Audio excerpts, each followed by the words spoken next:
June walked along the forest path, his boots making soft sounds on the dirt. The tall trees of Verdant Colony swayed in the evening breeze. As a forest ranger, he spent most days alone in these woods. He liked it that way. The sky above was turning orange as the sun began to set. June checked his wrist device. 2 more hours until he could return to his cabin. He adjusted the pack on his back and continued his patrol. A sudden flash of light caught his eye. June looked up to see something bright cutting across the darkening sky. It wasn't a shooting star. It was bigger, and it was coming down fast. "That's a ship," he muttered, watching as the object left a trail of smoke behind it. The falling craft disappeared behind the tree line. Seconds later, June felt the ground shake. A boom echoed through the forest, followed by the sounds of breaking trees. Birds flew up from their nests, crying out in alarm. June touched his communication device. He should call this in. Strange ships were not common in this part of the colony. Protocol said to report any unusual activity and wait for backup. His finger hovered over the call button. But something made him pause. What if someone was hurt? Backup would take at least an hour to arrive. "I'll just take a look," he decided, turning toward where the ship had crashed. June moved quickly through the forest. The smoke rising from the crash site guided him. After 20 minutes of hard walking, he reached a line of broken trees. The ship had cut a path through the forest before coming to rest in a small clearing. It wasn't a human ship. The design was sleek and curved, with a pearly white surface that shimmered with faint blue lights. June recognized it as Eridani technology. He had seen pictures of their ships, but never one in person. The Eridani were known to keep their distance from humans. The front of the ship was crushed. Sparks flew from damaged panels, and a thin trail of smoke rose from the engine area. June approached carefully, his hand on his utility knife. "Hello," he called out. "Anyone alive in there?" No answer came. June moved closer to what looked like a door or hatch on the side of the ship. It was partly open, bent from the impact. He peered inside. That's when he saw her. An Eridani female lay slumped over the control panel. Her skin had a faint blue glow, typical of her species, but it was flickering weakly. Dark purple fluid, Eridani blood, trickled from a cut on her forehead. June didn't hesitate. He squeezed through the damaged hatch and made his way to her. Up close, he could see her delicate features. Her face was human-like, but with sharper angles. Her hair was like fine silver wire, catching the light from the ship's failing systems. He checked for a pulse the way he had learned in his first aid training. Eridani physiology was different, but they had pulse points similar to humans. He found a faint beat at her neck. A sudden hissing sound made June look up. Sparks began to fly more intensely from the ship's rear section. "That can't be good," he said. Making a quick decision, June carefully lifted the alien woman. She was lighter than he expected, maybe 2/3 the weight of a human her size. He carried her out through the hatch. He had barely made it 50 feet from the ship when a loud explosion rocked the forest. June dropped to the ground, sheltering the unconscious alien with his body as debris rained around them. The heat from the blast washed over his back. When things quieted, June looked back to see the ship engulfed in blue flames. Nothing could have survived inside. He looked down at the alien woman in his arms. Her skin's glow pulsed weakly, like a fading light. "Don't worry," he told her, though he wasn't sure if she could hear him. "I've got you." June adjusted his hold on her and began the long walk back to his cabin. The sun had set completely now, leaving them in darkness broken only by the stars above and the faint glow of the alien's skin. He didn't know who she was or why she had crashed on Verdant, but June knew one thing for certain. His quiet life as a forest ranger had just become a lot more complicated. June's cabin was small but sturdy, built from local timber. It stood in a clearing surrounded by tall trees. Inside, he gently placed the alien woman on his bed and turned on more lights. Now he could see her clearly. Her skin was pale blue with tiny spots that glowed like stars. Her silver hair spread across his pillow. She was breathing, but each breath seemed hard for her. "What am I supposed to do with you?" June asked, though he knew she couldn't answer. He had basic medical training for human injuries, but alien physiology was different. Still, he had to try. From his first aid kit, June took out cleaning supplies and bandages. Carefully, he cleaned the purple blood from the cut on her forehead. As he worked, he noticed a small device attached to her collar. It was cracked and dark. Maybe it was a translator. Many aliens used them when dealing with humans. The woman stirred, her eyes fluttering open. June stepped back, not wanting to scare her. Her eyes were deep purple with no whites, like looking into the night sky. She spoke, her voice musical, but the words strange. Then she winced in pain and touched her side. "You're hurt," June said slowly. "I want to help." She didn't understand his words, but his tone seemed to calm her. She spoke again and pointed to the broken device at her collar. "Translator broken," June said, pointing at it too. "Can I see where you're hurt?" Through gestures, he got permission to check her side. A dark bruise spread across her ribs. Nothing seemed broken, but she was in pain. June gave her water, which she drank eagerly. Then he used his computer to pull up information about Eridani biology. There wasn't much, but he learned they needed more humidity than humans. He set up a small machine that added moisture to the air. Almost immediately, her breathing became easier. The alien woman watched him work with curious eyes. She pointed to herself and said a single word, "Nari." "Nari," June repeated. Then he pointed to himself. "June." "June," she said, her accent making his name sound musical. Over the next few hours, they began a slow game of communication. June drew pictures on paper. Nari would point and say words in her language. Sometimes she tried to say human words. By midnight, June learned that Nari was some kind of scientist. She had been alone on her ship when something went wrong. He couldn't understand what she was studying or why she was near Verdant. As night deepened, June made a bed for himself on the floor. His cabin had only one room, and Neri needed the bed more than he did. "Sleep," he said, mimicking the action. "You need rest." Neri nodded, seeming to understand. But before she would lie down, she reached out and touched June's hand. Her skin was cool against his. She spoke words he didn't understand, but her tone was clear. "Thank you."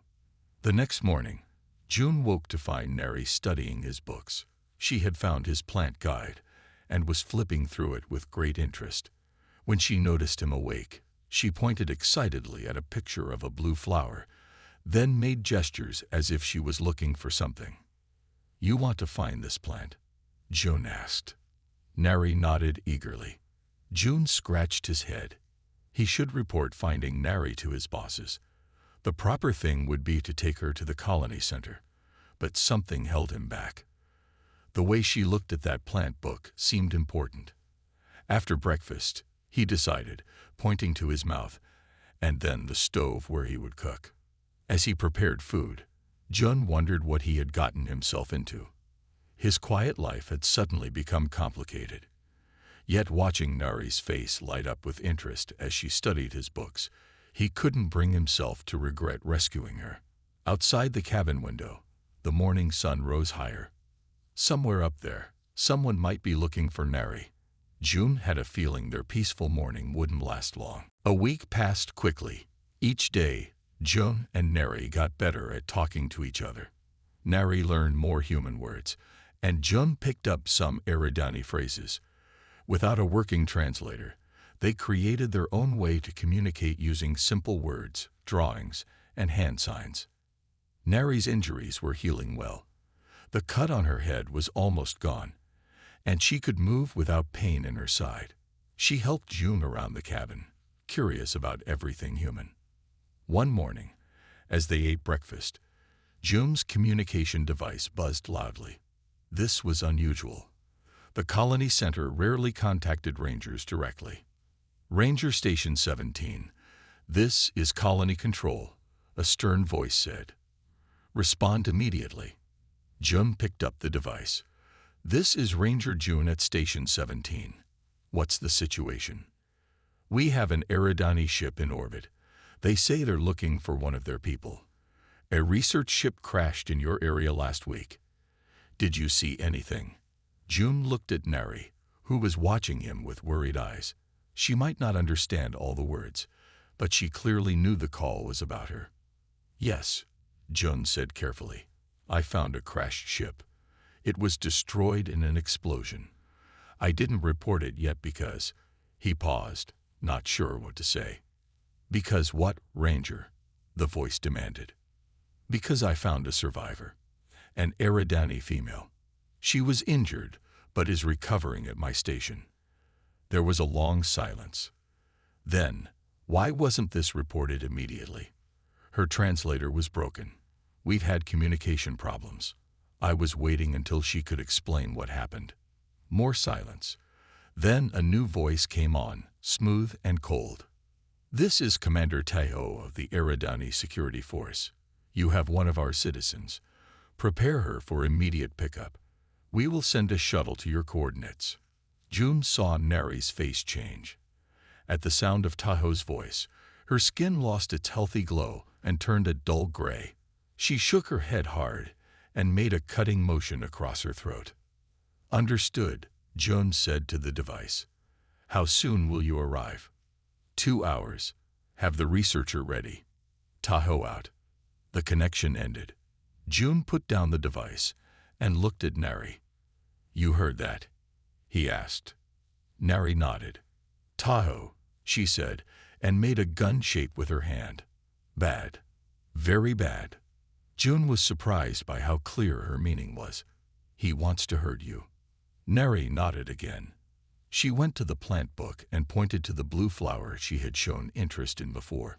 Then she made an exploding gesture and pointed in the direction of the human colony. "The plant is a weapon," June guessed. "Against humans." "Yes," Neri said, one of the human words she knew well. "Taiho." She struggled to find words, then drew a picture. The plant, then something that looked like spores flying toward a human head. June understood now.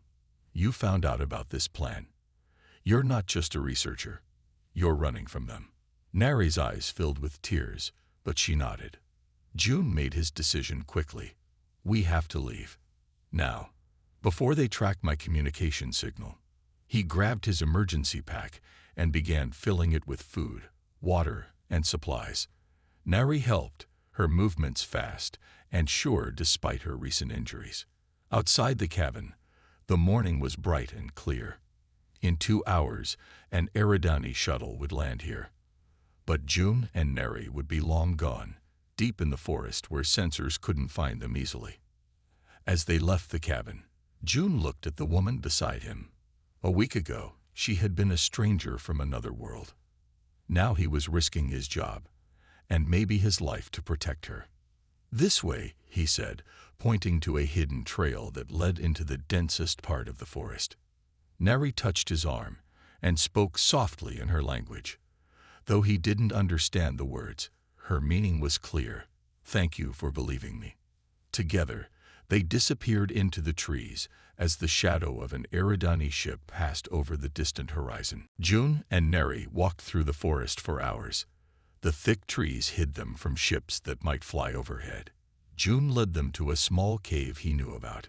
It was well hidden behind a waterfall. "We can rest here," June said, setting down his pack. "No one will find us easily." Inside the cave, he set up a small light. The walls glowed with tiny blue crystals. It was cool but dry. June made a small fire near the entrance where the smoke would mix with the waterfall spray and not be seen. Neri sat close to the fire. In the past week, her English had improved. June had a small teaching program on his device that helped her learn. Now she could say simple sentences. "I must tell you everything," she said slowly. "You risk much for me." June nodded and sat across from her. "What is your real job? Why does Taiho want to find you?" Nari's skin changed color slightly, showing her emotions. It turned a deeper blue, which June had learned meant she was serious or sad. "I am plant scientist," she began. "Study new plants on many worlds. My team find blue flower here on Verdant." She pointed to the ground. "This planet." "The flower in the book," June remembered. "Yes, beautiful flower. Makes tiny seeds that float in air." She made a floating motion with her hands. "My team study it because it's special. It change when meet new things." "Change how?" June asked. Nari frowned, looking for the right words. "Flower seeds. Learn. They touch something and remember it. Can be made to attack it later."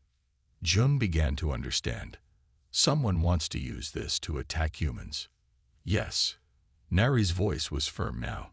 "Taiho is military, not scientist. He came to our lab, took our work, said flower, perfect weapon against humans. Seeds can be changed to attack human brain only." She reached into a hidden pocket in her suit and pulled out a small clear container. Inside was a dried blue flower. "I took this and researched data. Escaped in small ship. Wanted to warn humans." She looked down. "Ship broke. You found me." June stared at the innocent-looking flower. It could be turned into a weapon that might kill millions of humans while leaving aliens untouched. Why would Taiho want this weapon? "We're not at war with the Eridani." Nari shook her head. "Not all Eridani. Small group. They think humans grow too fast, spread too far in space. They fear you. So they want to strike first," Jum said, understanding now. "But why you? Why risk yourself to warn us?" Nari was quiet for a moment. When she spoke, her voice was soft. "My father worked with humans. He said humans different but good, brave, kind." She looked directly at June. "He was right. You saved me. No questions, just helped."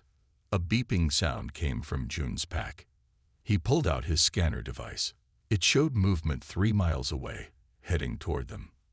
"They're tracking us somehow," June said. "We need to move." As they packed up quickly, Nari touched June's arm. "Your people need to know. About flower. About plan. The main colony is 4 days' walk from here," June said. "If we can reach it, we can tell them everything." Outside the cave, the sun was setting. The forest was getting dark. It would be harder to track them at night, but also harder to travel. "Stay close," June told Nari. "We'll travel by night, hide during day." As they slipped back into the forest, June realized how much had changed. A week ago, he was a simple ranger who liked being alone. Now he was on the run, protecting an alien woman, trying to prevent what could be the start of a war between species. He looked at Nari walking beside him, her skin giving off just enough glow to see her in the darkness. She caught his glance and smiled slightly. Despite the danger, June couldn't help smiling back. Whatever happened next, they would face it together. The forest at night was full of sounds. Animals called to each other. Leaves rustled in the wind. Water dripped from trees. June and Neri moved quietly through it all. June knew these woods better than anyone. He led them along hidden animal paths and across shallow streams that would hide their scent. Twice they heard the hum of flying machines passing overhead. Each time, they hid under thick bushes until the sound was gone. "How much farther to colony?" Nari asked as they stopped to rest by a small stream. 3 more days if we keep moving," June said. He handed her a water container. "The hard part is ahead. We need to cross the big river." Nari drank and then gave the container back. "Tahoe will have people at all crossing points." "I know, but I have an idea." June checked his map device. "There's a place where the river goes underground for a short distance. Not many people know about it." The sky was beginning to get lighter. Soon it would be morning. They needed to find a place to hide for the day. June pointed to a rise ahead. "There's a thick patch of thorn bushes up there. Animals have made tunnels under them. We can hide there until night. The thorn bush hideout was tight but safe. June and Neri lay side by side in a small space under the bushes. No one could see them, and the thorns would keep most animals away. As they rested, Neri asked, "Why do you help me? You could lose your job. Or worse." June thought about it. "At first, I just wanted to help someone hurt. Then," he paused, "I guess I believe you're doing the right thing. And I don't want to see innocent people die because of this flower weapon." Neri's skin glowed a little brighter, showing a color June hadn't seen before, a soft pink mixed with the usual blue. "My people say humans are dangerous," she said quietly. "Too emotional, too quick to fight.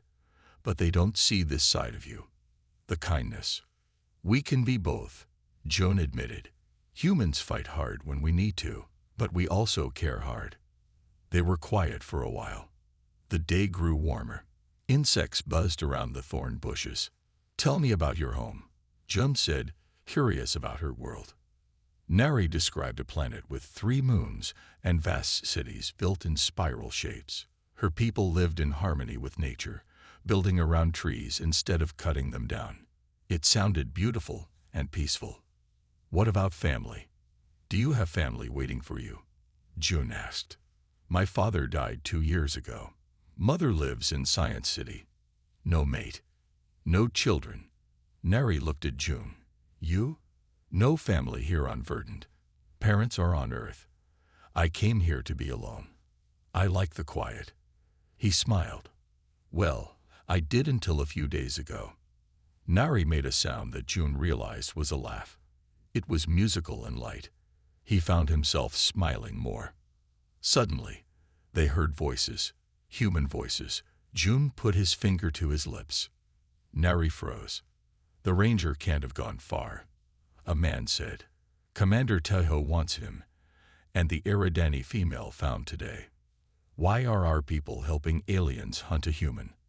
another voice asked. "Orders from the top.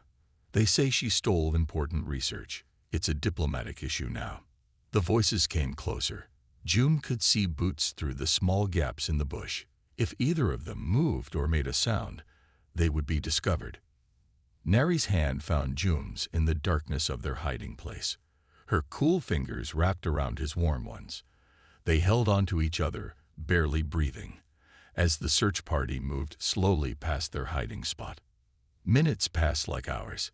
Finally, the voices faded. June looked at Neri. "They're working together. Your people and mine." "Not good," she whispered. "We need a new plan," June said. "We can't go to the colony if my own people are hunting us too." As the day wore on, they lay in their hiding place, still holding hands, both wondering who they could trust now. When night fell again, June and Neri left their hiding place. They needed a new plan now that both human and Eridani forces were looking for them. "We must cross the river," June said. "There's an old ranger station on the other side. It has a communication system we can use to contact people I trust." The night was cloudy with no moonlight to help them see. For June, this was difficult. For Neri, it was easier.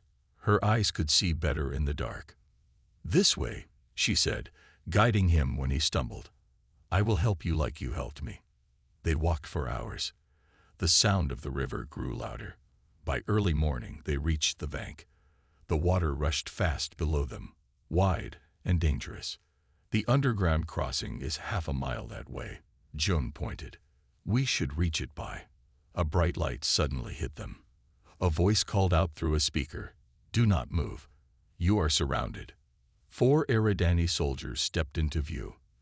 They wore armor that glowed softly and carried weapons pointed at June and Neri. Behind them stood Commander Tahoe. "Researcher Neri," Tahoe said coldly, "you have caused much trouble. Give me the sample and the data now." Neri stepped closer to June. "No," she said firmly. "I know what you plan to do with it." Tahoe smiled without warmth. "Your human friend cannot help you. Look around." More lights turned on. 3 human security officers appeared, also armed. "The human authorities have agreed to help us catch a thief. Tahoe said. They think you stole dangerous research. They don't know what it's really for. June looked at the rushing river, then at the armed people around them. They were trapped. Or were they? Nary, he whispered. When I move, run to the big rock by the river and stay down. Before she could ask why, June reached into his pocket and pulled out a small device. It was a ranger tool used to scare away dangerous animals. He pressed the button and threw it high in the air. The device exploded with a blinding flash and a sound like thunder. Everyone looked up, covering their eyes. In that moment, June pushed Nary toward the rock and charged at the nearest Eridani soldier. The soldier was not ready for direct combat. Eridani rarely fought hand-to-hand. June hit him hard, took his weapon, and fired at the lights. Darkness fell again. Now June had the advantage. Humans were known for their ability to adapt quickly to changing situations. He had trained in the dark forests of Verdun for years. He moved silently, knocking down another soldier from behind. The Eridani were confused, shooting at shadows. The human security officers held back, not wanting to hit their alien allies in the darkness. June made it to Nary's side. "Stay close," he whispered. They slipped away along the river bank while the others were still confused. But then a shot rang out. June felt a burning pain in his arm. He had been hit. He stumbled but kept moving. They reached a narrow path leading down to the water. "The underground crossing is there," June said through clenched teeth. "We need to get across." They climbed down to where the river disappeared under a rock wall. There was a narrow path along the edge. It was slippery and dangerous. "You're hurt," Nary said, seeing the blood on June's arm. "I'll be fine. We need to keep moving." Behind them, lights were getting closer. Tahoe and his men had figured out where they went. June's arm throbbed with pain, but he led the way along the narrow path. The rushing water was just inches away, ready to sweep them away if they slipped. "Careful," he told Nary. "One step at a time." They disappeared into the dark tunnel just as searchlights hit the spot where they had been standing moments before. The sound of the river covered their movement as they made their way through the underground crossing. June's vision began to blur from pain and loss of blood. But he kept going. Nary needed him. And now, he realized, he needed her too. The old ranger station stood in a small clearing on the far side of the river. It was made of wood and metal, built to last through harsh seasons. When June and Nary finally reached it, the sun was rising. June's arm had not stopped bleeding. His face was pale, and he leaned against Nary as they walked the last few steps. "Almost there," she said, worried about how quiet he had become. Inside the station, dust covered everything. No one had used it for many months.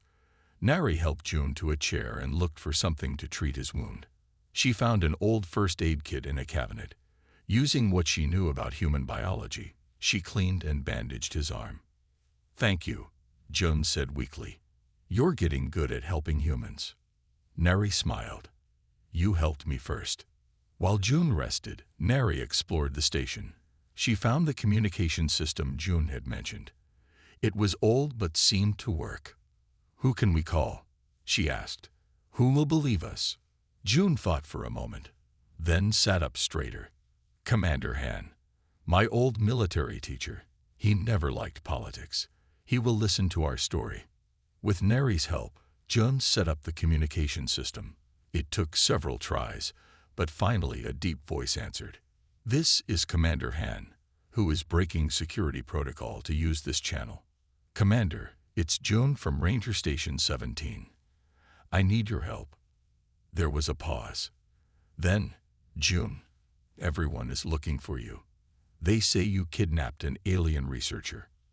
"That's not true, sir. I need you to listen." For the next few minutes, June explained everything.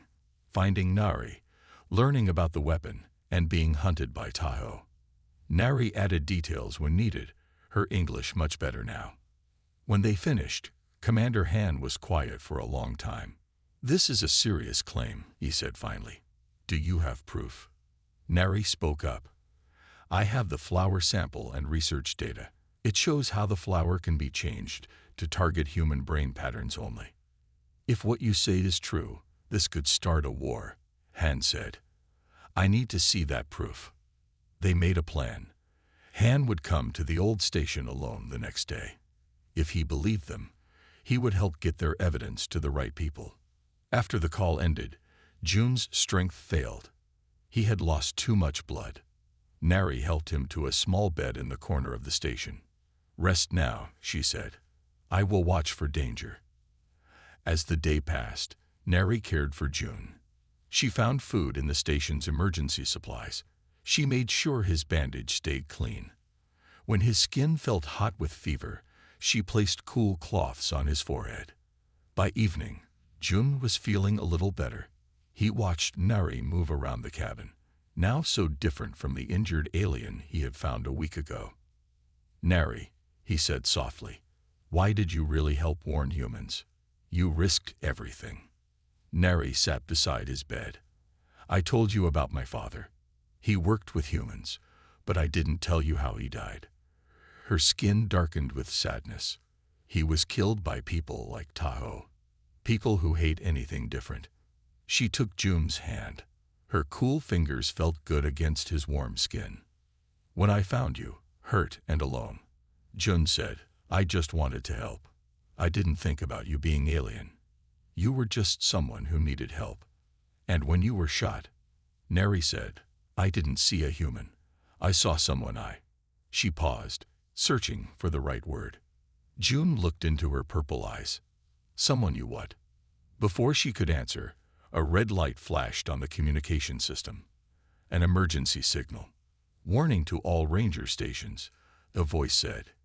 Eridani ships entering atmosphere. Multiple landing craft detected. This is not a drill. Jun and Nari looked at each other in alarm. Tahoe wasn't just coming after them anymore. He was bringing an invasion force. Jun pushed himself up from the bed despite his pain. We can't wait for Commander Han. We need to get to the colony now. Nari helped him stand. Your arm is still bad. How will we travel? Jun pointed to a small vehicle parked behind the station. It was an old ranger transport, designed to move through rough forest terrain. If it still works, we can reach the colony in a few hours, he said. They quickly gathered their things. The flower sample and research data were safely hidden in Nari's suit. The transport vehicle started after a few tries, its engine rumbling to life. As they drove through the forest, they saw lights in the sky. Eridani ships were landing all around the colony. One ship seemed to be heading toward the ranger station they had just left. Tahoe must have tracked our communication, Jun said, pushing the vehicle to go faster. The colony came into view as the sun set. It was a collection of buildings surrounded by a protective wall. Lights were flashing everywhere. People were running to emergency positions. At the main gate, guards stopped them with weapons raised. Identify yourselves, a guard shouted. Ranger Jun, Station 17. Jun called back. I need to speak to Commander Han immediately. This is an emergency. The guards looked uncertain until a deep voice called from behind them. Let them in. Commander Han stood there, a tall man with a serious face. He had come to the colony instead of the ranger station, perhaps sensing trouble. Jun, he said, nodding. Then he looked at Nari with sharp eyes. And you must be the Eridani researcher. Han led them to a secure room in the colony's center building. The Eridani say they're here for a dangerous criminal, he said. They want us to hand her over. She's not a criminal, Jun said firmly. Show him, Nari. Nari took out the flower sample and a small data device. She explained the weapon plan again, showing Han the research that proved it. Han studied everything carefully. This is hard to believe, but the evidence is clear. We need to send this to Earth headquarters right away. Before they could move, alarms sounded throughout the colony. A voice on the speaker system said, Eridani forces have entered the colony. All personnel to defensive positions. The door burst open. 2 human guards fell forward, stunned.